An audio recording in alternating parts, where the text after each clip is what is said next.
টিকলিয়ে পাপৰ খাই আছে। মাহীয়ে পিঠা বনাইছে।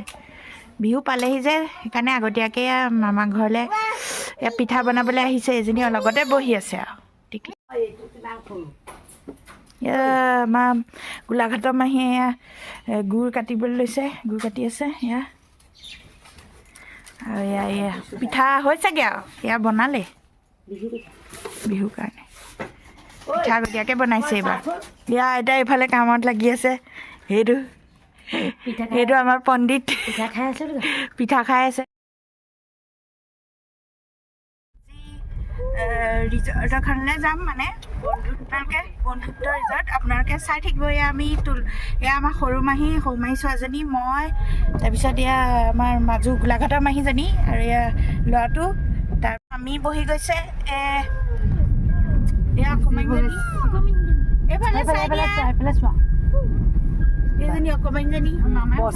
এইফালে মামাই আজি বহুত দিনৰ মূৰত গাড়ী চলাইছে দেই। মানে কঁকালৰ বিষ হৈ আছিলে, তাৰপিছত চলাইছে আজি। চাই থাকিব দেই।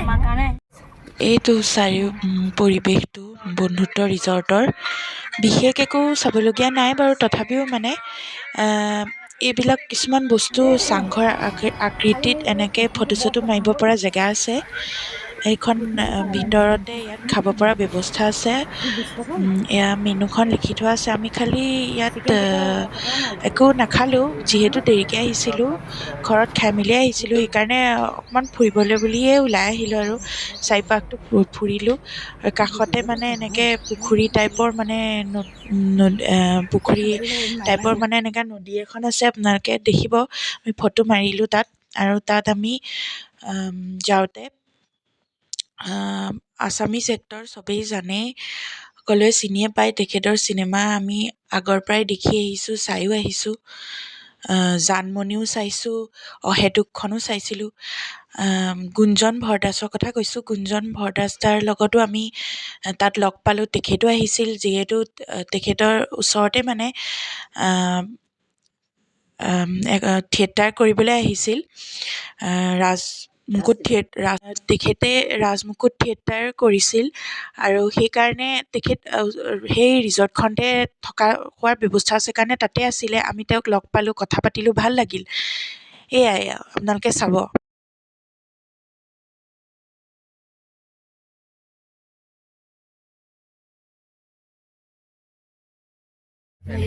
নেক্সট ডে ৰাতিপুৱা আমি মাহীক থ'বলৈ আহোঁতে চুকাফা ক্ষেত্ৰ সোমাইছিলোঁ। চুকাফা ক্ষেত্ৰ সোমাওঁতে চবৰ পৰা 100 টকা লয়েই, সৰু হওক ডাঙৰ হওক। ভিতৰখন খুব ভাল লাগিল চাই। আমি যোনদিনাখন গৈছিলোঁ সেইদিনাখন বিহুৰ মানে আহোম সম্প্ৰদায়ৰ ড্ৰেছত মানে ফটোশ্বুট কৰা হৈছিলে। আৰু দল এটা আহিছিল আৰু শ্বুটিং চলি আছিলে বিহু গান এটাৰ। আমি সেয়া দেখিলোঁ আৰু খুব ভাল লাগিল। ইমান ধুনীয়া পৰিৱেশ, সৰু ল'ৰা ছোৱালী খেলাও মানে সামগ্ৰী আছে তাত। মামীহঁতৰ বায়েকৰ ল'ৰাও আহিছিল আমাৰ লগত। অকণমানিজনীয়ে খুব ফূৰ্তি পাইছে, দেখিছেনে তাই কিমান ভাল পাইছে। এনেকৈ মুকলিকৈ ওলাই আহিলে সৰু ল'ৰা ছোৱালীয়ে বহুত ভাল পায় ন, ইমান ভাল লাগে। আমি মানে কেইখনমান ফটোও মাৰি লৈ চাব পাৰে। ইয়াৰ ভিতৰত মানে বহুত জেগা থাকিলে চাবলৈ, যিটো এৰিয়াটো বহুত দীঘল হয়, ডাঙৰ হয় আৰু আমাৰ টাইমো কম আছিল।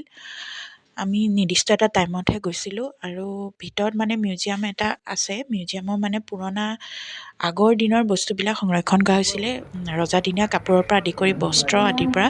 কিন্তু তাত মানে তাত মানে মোবাইল লৈ যোৱাটো নিষেধ, সেইকাৰণে ভিডিঅ' কৰিব নোৱাৰিলোঁ। যিখিনি কৰিছিলোঁ আপোনালোকে দেখিছেই, সেইখিনিকে আপোনালোকক দেখুৱাইছোঁ। আৰু সেয়াই আমি চুকাফা ক্ষেত্ৰ ভিডিঅ' কৰিছিলোঁ, চাবচোন। আমি ফুৰি মেলি আহি 3টা মানে বাজিলে। এতিয়া চাহ তাহ খাই মেলি মাহীক থ'বলৈ আহিলোঁ মাহীহঁতৰ ঘৰত। মাহীহঁতৰ ঘৰত আছোঁ। মাহীয়ে কিবা কিবি চাহ তাহ হেৰি কৰিব আৰু বনাব।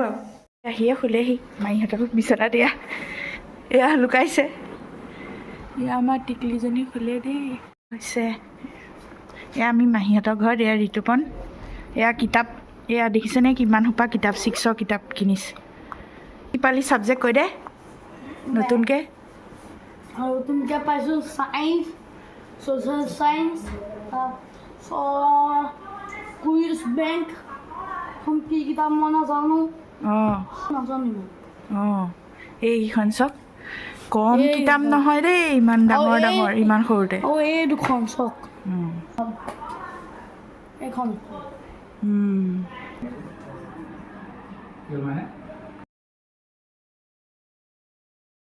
ঘৰৰ পৰা ওলাই আহি মামাহঁতে মোক ইয়াত ঘৰত থ'বলৈ আহিছিল ঘৰ অভিমুখে ৰাওনা হ'লোঁ এয়া মেডিকেল কলেজৰ ওচৰত যোনখন ফ্লাইঅভাৰ হোৱাৰ কথা আছিল এয়া সম্পূৰ্ণ হ'ল ইমান ধুনীয়া লাগিছে চাওক গাড়ীবোৰ গৈছে আৰু লাইটিং কৰি দিছে ৰাস্তাটো ইমান ধুনীয়া লাগিছে চায়ে ভাল লাগিছে চাওক মই ভিডিঅ' কৰি ৰাখিছিলোঁ আমি ঘৰ পাওঁতে 6টা চাৰে 6টা হ'ল মানে 7টা মানেই বাজিলে সেইকাৰণে ভিডিঅ' দিয়া দেৰি হ'ল গতিকে এয়া আপোনালোকে চাব ভাল পালে লাইক শ্বেয়াৰ